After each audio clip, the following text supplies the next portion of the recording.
नमस्कार दर्शकों, उपस्थित हूँ मैं द्वादश ज्योतिर्लिंगों की कथा के साथ। अब तक मैंने आपको 10 ज्योतिर्लिंगों के बारे में बताया। हमारे भारत में कुल 12 ज्योतिर्लिंग हैं, जहाँ साक्षात भोलेनाथ स्वयं विराजमान हैं और इन सभी से कोई ना कोई पौराणिक कथा जुड़ी हुई है। कहते हैं कि अगर सावन माह में इनमें से एक भी शिवलिंग का दर्शन कर लिया जाए तो जीवन सफल हो जाता है। आज हम बताने जा रहे हैं आपको हिंदुओं की आस्था से जुड़े रामेश्वर धाम के बारे में, जो हमारा 11वां ज्योतिर्लिंग भी है और साथ ही साथ यह हिंदू धर्म के प्रसिद्ध 4 धामों में से एक है।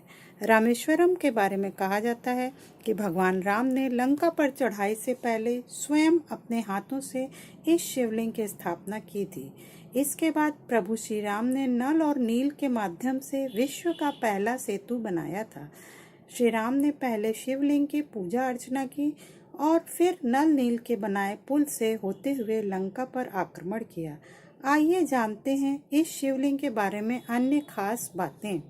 लंका पर विजय प्राप्त करने के लिए भगवान श्री राम ने समुद्र के किनारे शिवलिंग बनाकर शिव जी की पूजा की थी और उनसे लंका विजय के लिए आशीर्वाद लिया था। इससे प्रसन्न होकर भगवान शिव ने उन्हें विजयश्री का आशीर्वाद दिया था।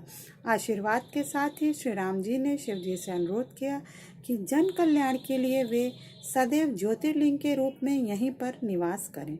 उनके इस प्रार्थना को भोले बाबा ने सहर्ष ही स्वीकार कर लिया और तब से रामेश्वरम में इस शिवलिंग की पूजा हो रही है। यानी यह शिवलिंग त्रेता युग में ही स्थापित हो गया था। इस ज्योतिर्लिंग की स्थापना के पीछे एक कहानी और है। कहा जाता है कि भगवान राम जब लंका पर विजय प्राप्त करके लौट रहे थे तो उन्होंने गंधमादन पर्वत पर विश्राम किया और वहीं पर ऋषि मुनियों ने श्री राम को बताया कि रावण एक ब्राह्मण था, उसका वध करने से उन पर ब्रह्म हत्या का दोष लगा है, जो शिवलिंग की स्थापना करके ही दूर हो सकता है। तब श्री राम जी ने शिवलिंग की स्थापना के लिए हनुमान जी को शिवलिंग लाने को कहा, मगर कैलाश पर्वत पर पहुंचकर हनुमान जी ने देखा कि भगवान शिव उन्हें कहीं नजर नहीं आए और वे भगवान शिव से प्रकट होने के लिए तपस्या करने लगे। इधर रामेश्वरम में शिवलिंग की स्थापना का मुहूर्त निकला जा रहा था। भगवान शिव ने प्रकट होकर हनुमान जी को शिवलिंग प्रदान किया, लेकिन तब तक माता सीता मुहूर्त निकल जाने के भय से बालू का शिवलिंग स्थापित कर चुकी थी। पहले से स्थापित शिवलिंग को देखकर हनुमान जी बहुत आहत हो गए। भगवान राम ने उन्हें समझाने का काफी प्रयास किया, लेकिन वह संतुष्ट नहीं हुए। तब श्री राम ने उनसे कहा कि ठीक है, आप इस शिवलिंग को उखाड़ दो तो मैं आपके द्वारा लाए हुए इस शिवलिंग को स्थापित कर दूंगा। लेकिन हनुमान जी इतने शक्तिशाली होते हुए भी उस शिवलिंग को उखाड़ नहीं सके और अंत में मूर्छित होकर गंधमादन पर्वत पर जा गिरे। होश में आए तो भगवान राम ने उनके द्वारा लाए हुए शिवलिंग को भी नजदीक ही स्थापित कर दिया और उसका नाम रखा हनुमंतेश्वर।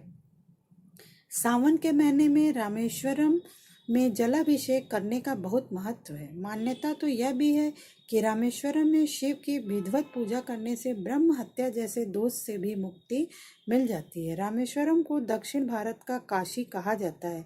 यहाँ की धरती को भी भोले बाबा और मर्यादा पुरुषोत्तम श्री राम की कृपा से मोक्ष देने का आशीर्वाद प्राप्त है। तो दर्शकों, ये थी हमारे 11वें ज्योतिर्लिंग श्री रामेश्वरम धाम की कथा। आशा है आपको हमारा वीडियो पसंद आया होगा। अगर पसंद आया हो तो इसे लाइक और शेयर अवश्य करें।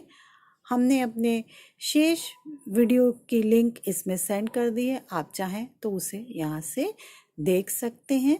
अब मैं अपना वीडियो समाप्त करती हूँ।